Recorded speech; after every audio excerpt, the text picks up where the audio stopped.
Senyor Bustos, vostè és un destacat membre del Partit Socialista de Catalunya i està també a l'executiva del PSOE. No, soc vicepresident del Comitè Federal. Perfecte.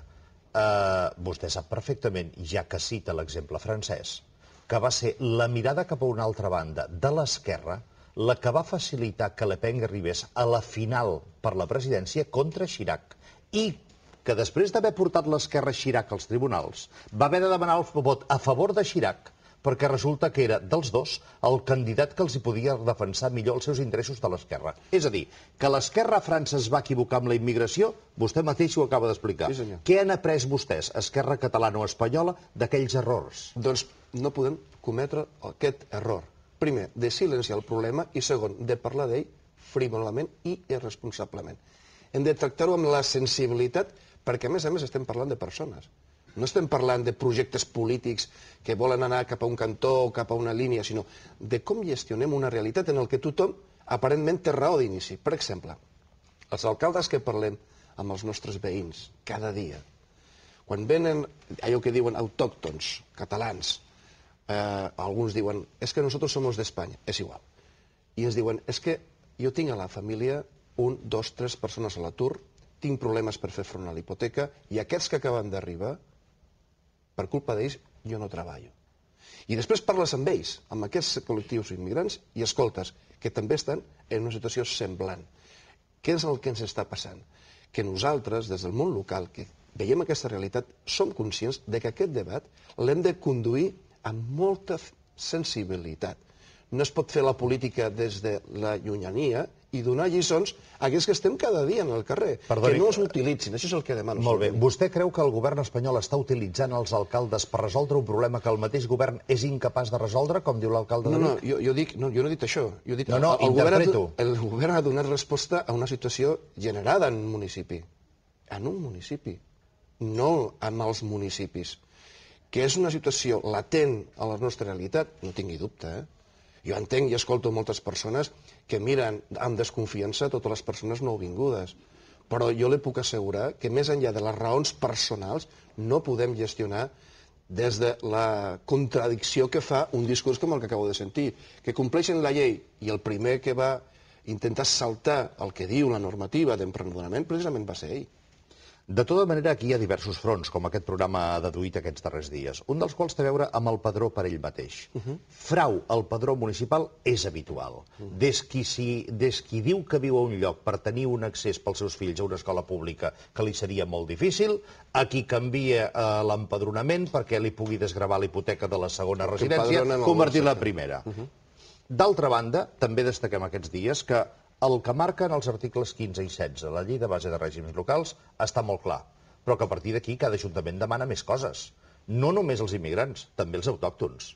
Fins a quin punt el padró reflecteix la realitat que segons la llei ha de reflectir? Pues és que això és el que ha de ser el padró. El padró no és una altra cosa. Sí, però no passa. El padró, bueno, sí passa majoritàriament. Hi ha alguns casos excepcionals que per raons diverses, perquè tenen urbanitzacions en el seu terme municipal, i ha de donar serveis i ha de controlar que la persona que s'empadrona realment viu allà i no és per desgravar Hisenda declarant aquesta residència com primera residència, vostè ho acaba d'expressar. Per tant, és normal que aquells municipis que tenen nuclis urbans d'urbanitzacions vulguin realment conèixer qui viu perquè després han de donar una sèrie de serveis. I per tant poden demanar algun document més acreditatiu que realment no és només la seva residència formal, sinó també és l'habitual. I no s'ha de veure el padró com un element contradictori amb la gestió del que estem parlant. De veritat, que tothom pugui reflexionar en aquests moments. El padró és el problema? El problema d'una realitat en un país que ha donat una lliçó de convivència. Miri, fa 5 anys, si s'haguessin dit que a Catalunya arribaria 1.200.000 persones i que estaríem com estem, amb una pau relativa, sí, però una pau social, una cohesió social extraordinària, segurament alguns no haguessin cregut. Hem donat una lliçó com a país. I això ara no pot trencar-se de veritat, per un debat que moltes vegades el que surt guanyant no és ni l'autòcton que té dificultats ni l'immigrant que també està tenint dificultats. No té vostè la sensació, però, que aquest debat estava pendent amb la virulència que ha sortit ara? Potser no, però que estava pendent perquè entre tots s'ha amagat? Mentre que la realitat social, a partir de la convivència de cadascun dels ciutadans, el posava de manifest dia a dia des de feia molt temps? Tinc la impressió contradictòria, també, perquè, miri, aquest tema va sortir en el seu moment. Hi ha un pacte per la migració a Catalunya.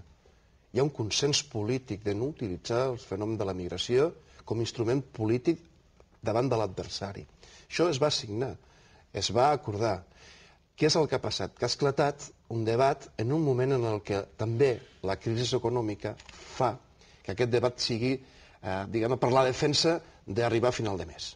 I això, posar tot en un mateix moment en el que hi ha moltes dificultats, és evident que segurament no té la serenitat i la responsabilitat que hauria de tindre perquè estem discutint sobre, en aquest cas, una situació real als nostres municipis. Rodríguez Zapatero, com escoltàvem ara la resposta de l'alcalde de Vic, dient que no permetrà que un ajuntament, el ministre Blanco dient, escolti, sembla bastant evident que hi ha contradicció entre la llei d'immigració i la llei de base de règims locals.